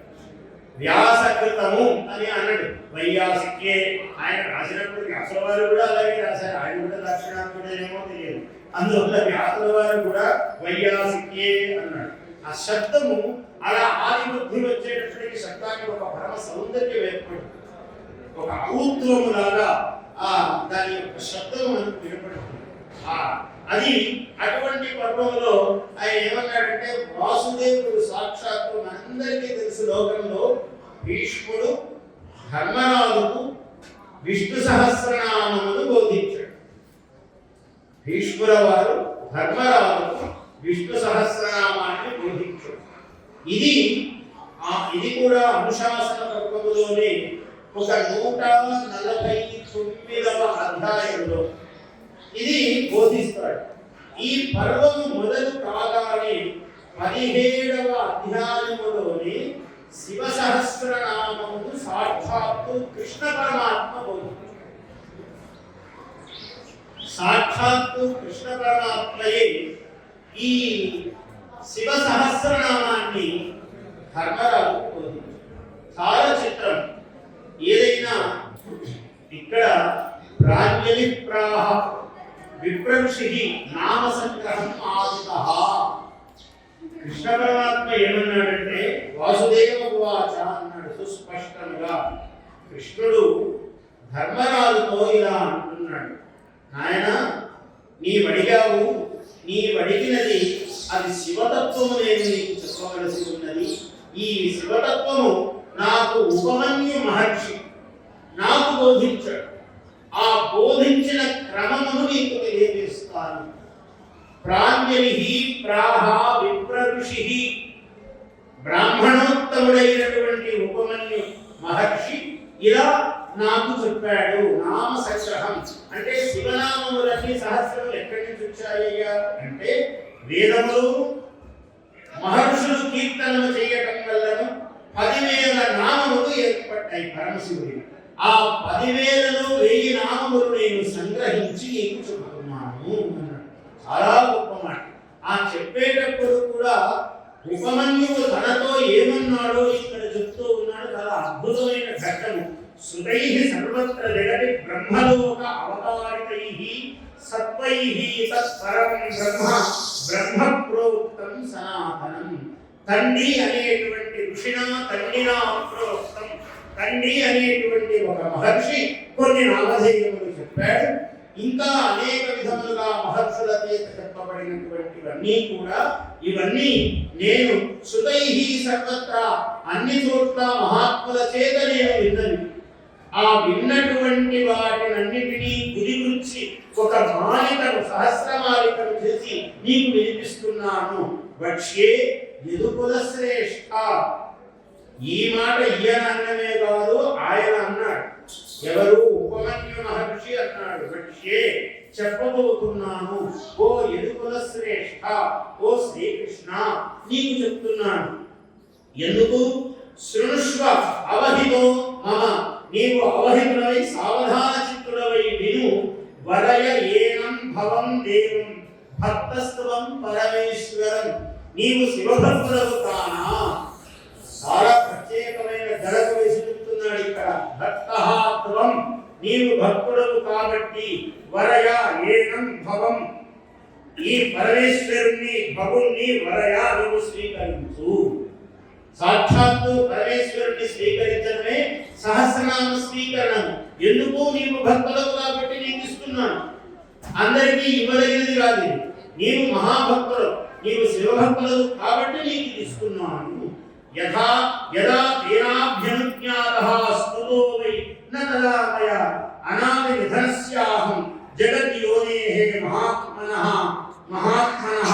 నామ్నాం కంచిత్ సముద్దేశం వక్ష్యామి అవ్యక్తయోనినః. అవ్యక్తయోనిః మహాత్మా, ఆయన చేత అనుజ్ఞాతుడనే చెప్తున్నాను. ఆయన ఆజ్ఞ అనుజ్ఞ లేనిదే చెప్పడానికి వీలుది. నీకు చెప్పమని ఆయన అనుజ్ఞ అయినది.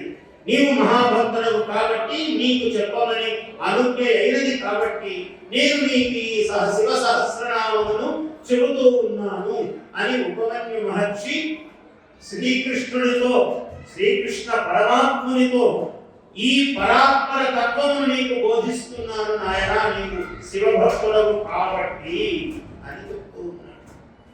ఆయన ఎంత అద్భుతమైన విషయాలు చెప్తున్నాడంటే, వరదస్య వరేణ్యస్య విశ్వరూపస్య ధీమతః. వరదుడు, వరేణ్యుడు, విశ్వరూపుడు అయినటువంటి శృణు నామనాంచయం కృష్ణ యదుక్తం పద్మయోనిన. బ్రహ్మదేవుడు చెప్పాడు కొన్ని పేర్లు వీటిలో. ఆ బ్రహ్మదేవుడు చెప్పిన కొన్ని నామధేయాలు ఉన్నాయి. ఇట్లా అనేక వేదములలో చెప్పబడిన ఉన్నాయి. వీటన్నింటినీ సంగ్రహించి నేను చెప్తున్నాను. దశనామ సహస్రాణి అంటే 10,000 నామములు. యాన్యాహ ప్రపితామహః. ఆ బ్రహ్మదేవుడు ఏవైతే ప్రపితామహుడు, బ్రహ్మ బ్రహ్మ బ్రహ్మ బ్రహ్మ మూల బ్రహ్మ ఆయన ప్రపితామహ అంటే కేవలం పితామహ అనేది. ఇక్కడ శబ్దంలో కూడా చాలా ఔచిత్యం ఉన్నది. ప్రపితామహుడు ఏవైతే నామాలు చెప్పాడో 10,000 నామములు అన్నీ బరువు కాబట్టి కాలదృష్ట్యా అప్పుడే మనము ద్వాపర యుగానికి వచ్చాము కాబట్టి నాయన 3 యుగాలు గడిచిపోయాయి. 10,000లో నీకు 1000 మాత్రమే చెప్తున్నాము అన్నాడు. అందువల్ల తాని నిర్మత్స్య మనస. చాలా గొప్ప మాట. దధ్నో ధృత వినోధృతం. పెరుగు నుంచి నెయ్యిని తీసినట్టుగా నీకు తీసి 1000 నామాలు ఇస్తున్నాను. పెరుగును పెరుగుగా ఇవ్వటంలా, పెరుగును మజ్జిగ చేసి దానిని చిలికి దానిలో వెన్న తీసి వెన్నను కాచి నెయ్యి వేసి ఆ నెయ్యిని నీకు అందిస్తున్నాను. ఇది సారభూతముగా ఇస్తున్నాను. గిరేసారం యథా హేమ. కాబట్టి ఆ పర్వతముల యొక్క సారం బంగారం ఎలా అవుతుందో పుటలు పెట్టి పెట్టి పెట్టి పెట్టి కదా మట్టిలో నుంచి బంగారం తీస్తారు. అలా పుష్పసారం యథా మధు. పుష్పములలో సారం ఎట్లా అయితే తేనె తీస్తున్నామో ఘృతాత సారం యథా మందః. ఇంకా గొప్ప మాట, నెయ్యి అని తృప్తి లేదు ఆయన. చూసారా వ్యాసుల వారు ఎంత అద్భుతంగా పరమేశ్వరుని గురించి చెప్పవలసినప్పుడు నెయ్యిచ్చాను అన్నాడు ఇందాక. దగ్ధనో ఘృతం యథా అన్నాడు. అంటే పెరుగు నుంచి నెయ్యి తీసినట్టు అని చాలక నెయ్యినందు మండమును తీసినట్టు అన్నాడు. మండం అంటే ఏమిటంటే నెయ్యిని బాగా కాచి కొంతసేపు ఎట్లా పెడితే దానిపైన ఒక పొర వస్తుంది, ఒక తెరలాంటి. పాలతో వెన్ని మధ్యలో వెన్న వచ్చినట్టుగానే నెయ్యిలో కూడా ఒక పొర ఏర్పడుతుంది. అంటే నెయ్యి యొక్క సారం దాన్ని మండము అన్నారు సంస్కృతంలో, మండహ అన్నారు. అటువంటి నేతిలో మండమును తీసినట్లుగా నీకు తథైవ తత్సారం ఉద్ధృతం, ఈ నామములలోని సారమును నీకు అందజేస్తున్నాను. సర్వ పాపాపహం ఇదం చతుర్వేద సమన్వితం ప్రయత్నేన అధిగంతవ్యం. ఎంతో ప్రయత్నము తపస్సు చేస్తే మాత్రమే లభించేవి నాయన, అతి సులభంగా లభించని ఇవి అని దాని మహాత్మ్యం చెప్తున్నాడు. అధిగంతవ్యం ధార్యంచ ప్రయతాత్మన. కాబట్టి ప్రయత చిత్తుడైనటువంటి వాడు అటువంటి జీవ స్వభావము చేత ధారణం చేయవలసినవి మాంగళ్యం, పౌష్టికం, రక్షోధనం, పావనం, మహత్. ఇది మాంగళ్యం పౌష్టికము, శాంతి, సాత్వికం, పౌష్టికం అనేటువంటివన్నీ ఉంటాయి మన కర్మలలో. శాంతి కర్మలు, పౌష్టిక కర్మలు. శాంతి అంటే శాంతిని కలిగించేది, పౌష్టికం అంటే పుష్టిని కలిగించేది. ఇవి కర్మలు. అటువంటి కర్మలు ఇటువంటి శబ్దముల ద్వారా ఏర్పడినవి. అటువంటి కర్మకు మూలము శబ్దం, ఆ శబ్దములు మంత్రములు. ఈ మంత్రాత్మకములైన శివనామ సహస్రము అనేటువంటి ఈ శబ్దములను ఓ కృష్ణ నీకు వినిపిస్తున్నాను అని మహాద్భుతం. ఇదం భక్తాయ దాతవ్యం శ్రద్ధానాయ ఆ ఆస్తికాయ చ.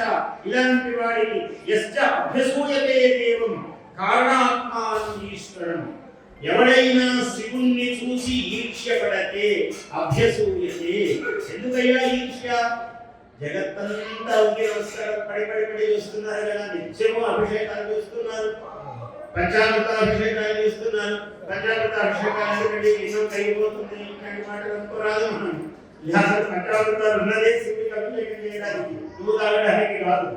ఆయన చేస్తే నువ్వు తాగినంత ఫలం నీకు ఈ జన్మే తరిస్తుంది. నీ జన్మ కాదు, చేస్తే లోకము యొక్క జన్మ తరిస్తుంది. ఇక్కడ కొంతమంది 1000 మందో 10,000 మందో ఈ కార్తీక మాసంలో 1,00,000 మందో, ఎందుకంటే చాలా జనం వస్తున్నారని ఈవో గారు చెప్పారు. ఇంకా ఇంకా ఇంకా ఈ క్షేత్ర మహిమ పెరగాలి, అందరికీ తెలియాలి. మహిమ పెరిగేదేమి, మహిమ ఎప్పుడూ ఉన్నది. ఇది దీన్ని ఇలా దర్శనం చేస్తే చాలు. ఒక్కసారి దర్శనము చేస్తే ఈ కీసరగుట్టను ఒక గణపతి, ఒక హనుమంతుడు, ఒక పరమశివుడు, ఒక అమ్మవారు, అందరు రాముడు, ఈ 5 మంది అనుగ్రహం ఏకకాలంలో కలిగే ఏకైక క్షేత్రము కీసరగుట్ట. అందువల్ల కీసరగుట్ట మహాత్మ్యం తెలియాలి, అందరికీ రావాలి, దర్శనం చేయాలి. ఒక దీపం పెడితే ఎంత పుణ్యమో, దీపం పెడితే వాడు కుబేరుడే అయిపోయాడు. అటువంటిది కీసరగుట్టలో 5 మంది దేవతల అధిష్టానమై ఉన్న చోట దీపం పెట్టాడు అనుకోండి, వాడు ఏమి కావాలి, ఎంత కుబేరుడు కావాలి. అందువల్ల ఇటువంటి మహాత్మ్యమును యశ్చ అభ్యసూయతే చెప్తూ ఉన్నాడు ఆ మహర్షి కదా. మహర్షి వాక్యము చాలా బహుళార్థ సాధకమై ఉంటుంది. యశ్చ అభ్యసూయతే దేవం కారణాత్మానం ఈశ్వరం స కృష్ణ నరకం యాతి సహ పూర్వైః సహాత్మజైః. ముందు తరాల వాళ్ళు, వెనక తరాల వాళ్ళు అందరినీ కలుపుకొని వీడు నరకంలో పడతారుగా. ఎవడైనా శివుణ్ణి కనుక నిందిస్తే, శివుని యందు అసూయ పడితే, వాడి పూర్వతరములే కాదు రాబోయే తరములు కూడా వాడు ప్రమాదకారి. ఆయన వాడి ముందు కూర్చుని వినేవాళ్ళు అందరూ మొత్తం కట్టగట్టుకుని పోతారని చెప్తున్నాడు, నరకంగా పడతారని చెప్తున్నాడు. సహపూర్వైః సహాత్మజైః, వీడి సంతానంతో సహా పూర్వజులతో సహా పడిపోతాడు నాయన. కృష్ణ యం జ్ఞాత్వా అంతకాలేపి గచ్చేత పరమాం. ఏ మహాత్ముని యొక్క తత్వమును తెలుసుకుని అంతకాలములో కూడా ఉత్తమ గతిని పొందుతాడో పవిత్రం మంగళం మేఘ్యం కళ్యాణం ఇదం ఉత్తమం. అంత సర్వోత్కృష్టమైన పదావళి వాడుతున్నారు. పవిత్రం మంగళం మేఘ్యం, మామూలు పదములుగా ఒక్కొక్క పదానికి గంట సేపు చెప్తారు విశేషం. అటువంటి పదములు వాడుతున్నాడు. ఇదం బ్రహ్మ పురాభుత్వా సర్వలోక పితామహః సర్వస్తవానాం రాజత్వే విద్యానాం సమసమనుపయత్. బ్రహ్మదేవుడు ఒక స్తోత్ర రాజమును సృష్టించాలి అనుకున్నాడు. అప్పుడు ఆయనకు 10,000 శివనామధేయాలు నోటి వెంట వచ్చాయి, 4 ముఖముల నుంచి. దాన్ని స్తవ రాజము అని స్థాపించాడు. శివ సహస్రనామము అన్ని స్తోత్రములలో ఉత్తమోత్తమోత్తమోత్తమైనది. స్తుతులలో రాజము ఇది. దీనికి రాజపీఠం, సింహాసన పీఠం వేసి కూర్చోబెట్టాడు బ్రహ్మదేవుడు. ధరా ప్రభృతి చైవ అయం ఈశ్వరస్య మహాత్మనః స్తవనాదైతి ఖ్యాతో జగతి అమరపూజితః. దేవతలందరూ కూడా నిత్యము పఠించేటువంటి స్తోత్రం ఈ శివ సహస్రనామము. స్తవరాజము అనేటువంటి ఖ్యాతి బ్రహ్మదేవుడు ఎప్పుడు స్థాపించినాడో అప్పటి నుంచి దీనికి ఏర్పడినది. బ్రహ్మణామపి యద్ బ్రహ్మ పరాణామపి యత్ పరం. బ్రహ్మలకే బ్రహ్మ, పరములకే పరం. తేజసామపి యత్ తేజః, తేజస్సులలోకే తేజస్సు. తపసాం అపి యత్ తపః, తపస్సులకే ఇది తపస్సు. అంటే పరాకాష్ఠ అలా చెప్తూ ఉన్నాడు ప్రతి విశేషణం. శాంతానామపి యశ్ శాంతః, శాంతములలో కల్లా శాంతం ఈ స్తోత్రం. ద్యుతీనామపి యా ద్యుతి, కాంతులలో కల్లా కాంతి. దాంతానామపి యో దాంతః, దాంతం అంటే ఇంద్రియ నిగ్రహములలో కల్లా ఇంద్రియ నిగ్రహం. ధీమతామపి యా చ ధీః, ధీమంతుల బుద్ధులలో కల్లా బుద్ధి. ఇంతకన్నా బుద్ధి పరాబుద్ధి లేదు. దేవానామపి యో దేవః, ఋషీణామపి యస్ ఋషిః. దేవతలలో కల్లా దేవతలు, దేవత మహాదేవుడు. ఋషీణామపి యద్ ఋషిః, ఋషులలో కల్లా ఆయన ఋషి. యజ్ఞానామపి యో యజ్ఞః, ఈ శివ సహస్రం చదివితే కోటి యజ్ఞములు చేసినంత ఫలం. వాజపేయ, పౌండరీక, అశ్వమేధ ఇట్లాంటి శతక్రతువులు ఏమి చెప్పబడ్డాయో సర్వక్రత్వాత్మనే అని చెప్పాడు. మనం శివుడికి అభిషేకం చేసేటప్పుడు న్యాసములో చెప్పాడు సర్వత్వక్రత్వాత్మనే, సర్వక్రతు స్వరూపుడు శివుడు అని చెప్పాడు. అలా రుద్రాణామపి శివానాం అపి శివః, రుద్రాణామపి యో రుద్రః, ప్రభవతామపి కాంతులలోకెల్లా కాంతి. యోగినామపి యో యోగి, కారణానాం చ కారణం. యతో లోకాః సంభవంతి న భవంతి యతః పునః. లోకములన్నింటికీ పుట్టుక కారణం ఈ సహస్రనామం. సర్వభూతాత్మ భూతస్య హరస్య అమిత తేజసః అష్టోత్తర సహస్రంతు నామ్నాం శర్మస్య మే శృణు. నాయనా, నేను ఇటువంటి సహస్రనామమును చెబుతున్నాను, నీవు విను అని. స్థిరః స్థాణుః ప్రభుః భీమః ప్రవరః వరదః నరః వరః సర్వాత్మా సర్వవిఖ్యాతః సర్వః సర్వకలో భవః. ఇటువంటి అసాధారణమైన నామధేయాలు శివ సహస్రము మహాద్భుతంగా ఉపమన్యు మహర్షి కృష్ణుడికి ఉపదేశము చేశాడు. కృష్ణుడి యొక్క కోరిక వలన, నీవు మహాశివభక్తుడవు కృష్ణ, నాయన అందుకు నీకు ఇది ఇస్తున్నాను, శివ అనుమతి చేతనే, శివానుగ్రహం చేతనే ఇది ఇస్తున్నాను. ఆయన అనుమతి లేనిదే లోకములో ఇటువంటి విద్యలు ఇవ్వటానికి వీల్లేదు. అయితే ఆయన అనుగ్రహంతోనే నీకు ఇస్తున్నాను అన్నాడు. ఎంత రహస్యం ఉంటుందంటే మహాకావ్యాలలో, ఇతిహాసాలలో ఇంత చెప్పాడు కదా. నేను మీకు చెప్తున్నాను. అనుశాసన పర్వంలో 17వ అధ్యాయం అంటే ఇట్లా మొదలుపెడుతుండగానే కృష్ణ పరమాత్మ కోరిక మేరకు ఉపమన్యు మహర్షి చెప్పాడు. ఆ ఉపమన్యు మహర్షి చెప్పినటువంటి కృష్ణ పరమాత్మకు బోధించినటువంటి ఆ సహస్రనామమును యుధిష్ఠిరుడికి చెప్తూ ఉన్నాడు సాక్షాత్తు కృష్ణ పరమాత్మ. ఆయనే చెబుతున్నాడు, నాకు ఉపమన్యు మహర్షి ఈ మాటలు చెప్పాడు అని ప్రమాణీకరిస్తున్నాడు తాను చెబుతూ. ఇదంతా చెప్పాడా? 149వ అధ్యాయంలో విష్ణు సహస్రనామము భీష్ముడు ఆయనకు యుధిష్ఠిరుడికి బోధించాడు. అంత విష్ణు సహస్రనామం చెప్పాక ఇంకా చెప్పవలసింది ఏమున్నదండి? మళ్ళీ యుధిష్ఠిరుడు అడిగాడు,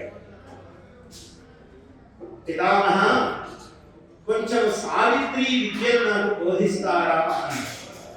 చాలా అద్భుతము, రహస్యమైన విషయం చెప్తున్నాను. ఇది శివ సన్నిధి, ఈ కీసరగుట్టలో రామలింగేశ్వరుడి సన్నిధిలో చెప్పదగినటువంటి విషయాలు అవశ్యం కాబట్టి చెప్తున్నాను.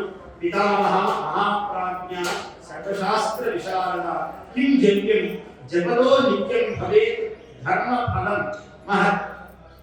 ధర్మమును అనుష్ఠిస్తే ఎటువంటి ఫలం లభిస్తుందో అటువంటిది ఏదైనా జపము చేయడానికి వీలైనది ఈ ప్రపంచంలో ఉన్నదా అని ఆయన అడిగాడు. ఇంత విష్ణు సహస్రనామం మీద తర్వాత మళ్ళీ కృష్ణుడు ప్రశ్నిస్తున్నాడు. ప్రశ్నిస్తే ఏం అద్భుతం చెప్తున్నాడో చూడండి. ప్రస్థానేవ ప్రవేశేవ ప్రవృత్తేవ కర్మణి దైవేవ శ్రాద్ధకాలేవ కింజప్యం కర్మ సాధనం సర్వకాల సర్వ అవస్థలయందు ఏది జపనీయము ఏది జప్యము అటువంటి రహస్యము నాకు చెప్పుతారా అని అడిగితే శాంతికం పౌష్టికం రక్షోధనం భయనాశకం జప్యం యత్ బ్రహ్మ సన్నితం తద్ భవాన్ వక్తుమర్హతి. కాబట్టి శాంతికము పౌష్టికము అంటే మన కోరికల లోకంలో ఇది కావాలి అది కావాలి, మనశ్శాంతి ఎప్పుడు వస్తుంది? మనం కోరిన కోరికలు తీర్తే. అమ్మాయి పెళ్లి కావాలి, కోరిక తీర్తే శాంతి వస్తుంది. శాంతికం పౌష్టికం పుష్టి, ఇంత ధనం కావాలి ఇంత కీర్తి కావాలి వస్తుంది. శాంతికం పౌష్టికం రక్షోధనం దోషములను పోగొడుతుంది, ఆసురీ శక్తులను పోగొడుతుంది. అటువంటిది అని భీష్మ ఉవాచ. ఏం చెప్తున్నాడు రహస్యం భీష్ముడు? వ్యాస ప్రోక్తమివం మంత్రం శృణుష్వ ఏకమనాహాండుక సావిత్ర్యా విహితం దివ్యం సద్యః పాప విమోచనం. ఈ సావిత్రి స్వరూపమైనది వ్యాస ప్రోక్తమైన రహస్యము చెప్తున్నాను. ఈ మంత్ర విధిని విను నాయన. యం శ్రుత్వా పాండవ శ్రేష్ఠ సర్వ పాపైః ప్రముచ్యతే అని చెప్తూ ఉన్నాడు. నమోస్తు ఋషిభ్యః పరమం పరేషాం దేవేషు దేవం వరదం వరాణాం సహస్రశీర్షాయ నమఃశివాయ. శబ్దంలో గమనించండి.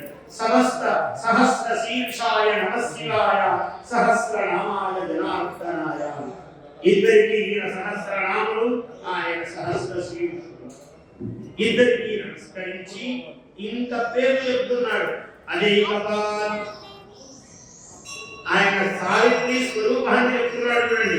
అదేకపాత్ అహిర్బుద్ధియః వినాకీత అపరాజితః కృతశ్చ పితృలోకశ్చ ప్రియంవకశ్చ మహేశ్వరః ఉషాకపిశ్చ సింహుశ్చ హవనః అథ ఈశ్వరస్తథా ఏకాదశైకే ప్రతిత రుద్రాः త్రిభువనేశ్వరాः శతదేతత్ సమామ్నాతం శతరుద్రే మహాత్మనాం.